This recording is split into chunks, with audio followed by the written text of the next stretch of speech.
ازيكم يا جماعه؟ عاملين ايه؟ ان شاء الله تكونوا بخير. اللهم صل وسلم وبارك على سيدنا محمد. النهارده بعمل فطيرتين كده، دول نص كيلو دقيق يا جماعه، بس معلش النور كان مقطوع ساعه ما كنت بعمله، انا لسه في بدايه العجين يعني. دول نص كيلو دقيق، حطيت عليهم معلقه سكر وربع معلقه صغيره ملح وميه. الميه انا مدفياها، ودي الكوبايه هي اللي انا يعني بعاير بيها بس. ودلوقتي انا بعجنه اهو. لازم تعجنيه كويس عشان يعمل معاكي ايه، عرق حلو كده. بس هي كده العجينه ملمومه، بس انا ايه بحب الف فيها شويه يعني. بصوا بقى، طلعوا زهقكم بتاع اليوم كله في حته العجينه اللي انتوا بتعجنوها. بس كل ما هتعجني كل ما هيديكي نتيجه افضل ونتيجه حلوه. كل ما تضربيه كده في الطبق وبتعجني فيه وبتهرسيه كده، كل ما بيديكي النتيجه الحلوه في الاخر. طلعي بقى غلبك فيه، غلب العيال بتاع طول النهار طلعيه في حته العجينه دي، بس هيديكي نتيجه حلوه. بصي انا ما بدلقش ميه كتير، انا مجرد ان انا ايه بحط ايدي في الميه كده وبسقسق حاجه بسيطه، بشربه كده حاجه بسيطه، يدي معاكي عرق ويبقى حلو قوي. بس هو ما بياخدش حاجه بصراحه. الفطيره دلوقتي يا جماعه وصلت ل 100 جنيه، طب وعلى ايه يعني؟ وهو نص كيلو دقيق او كيلو دقيق ب 18 ولا 19 جنيه، هيعمل لك 3 فطيرات ولا 4 فطيرات بومان على الاقل انت عاملاه بايدك يعني. لما تعمليه في البيت هيعمل لك الكيلو لو عايزاه صغيره حلوه كده يعني نفس على حلقه طبق كده، قد الطبق كده المقاس ده يعني. هيعمل معاكي 5 فطيرات، الكيلو هيعمل معاكي 5 فطيرات.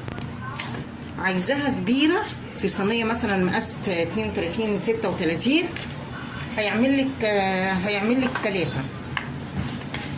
3 و3 مستريحين يعني. بس فالثلاثه بكام؟ الواحده دلوقتي ب 100 جنيه، الثلاثه ب 300 جنيه. انت هتجيبي كيلو دقيق ب 18، هنقول ب 20 وكوبايه سمنه. بس لو عندك قشطه اللبن حطي قشطه اللبن مع السمنه. هي بصوا العجينه، بصوا يا جماعه العجينه، بصوا العرق بتاعها، بصوا لسه عايزه تتعجن تاني. بصوا لما تتقطع معاكم كده اعرفوا ان هي لسه عايزه تتعجن تاني اهي. برضو شيل ميه تاني كده اهي. لازم نلت ونعجن يا جماعه. يلا يا جماعه ادوني مين اللي ما عملش لايك وشير، عايزين الفيديو ده يوصل ل 5000 لايك يا جماعه. يلا يا اللي بتتفرجوا، انا شايفاكم محدش بيعمل لايك ليه؟ ادوني لايك عشان يوصلكم كل جديد. يلا يا حبايبي يا حلوين، وقولوا لي انت بتكلموني من انهي بلد. والله انا عامله برضو الفطير ده، واحده طلبته مني وقالت لي اعمليه معايا واعمله لي والله، وعشان انا هتابع الطريقه وهعمله زيك. ربنا يحسن ما بين ايديكم يا رب. اهو كلنا بنتعلم من بعض والله يا جماعه. اهو كل ما عجنتيه حلو كل ما اداكي نتيجه افضل، والعرق بتاعها يبقى حلو كده وجميل. تاني يا جماعه، وقطعت الفطيره اهو برضو اهو. تحطي واحده بتورقيه كده، وبتحطي واحده جوه واحده. هو ليه كذا طريقه بتتعمل بيه، بس انا بحب اعمل الطريقه دي لان بتبقى التوريقه بتاعتها حلوه في نفس الوقت خفيفه وحلوه اهو. بصوا ادي بصي الكوره صغيره كده، بتقطعيها زي ما انت عايزه بقى، عايزاها كوره كبيره، عايزاها كوره صغيره، زي ما انت عايزه. دي التقطيع ده بتاعك انت.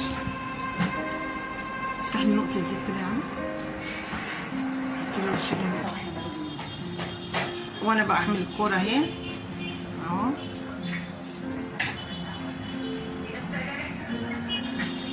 بفرد باخد واحده كده وبركنها تستريح برضو شويه عشان تفرد معايا على طول. وادي التانيه اهي. انت بتفرديها بالزيت كده، الزيت بيجريها معاكي جامد، وما يهمكيش انها اتقطعت. القطع ده يا جماعه ما فيهوش اي حاجه، كله بيتدارى جوه بعضيه. حبيبتي وحشتي. بقى الفطيره بعد ما اتخبزت يا جماعه جميله اهي، بس انا هسقيها باللبن. بصوا انا هسقيها باللبن قدامكم اهو.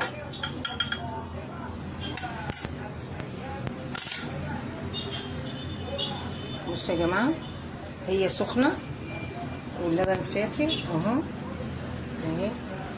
شوف بتشرب ازاي.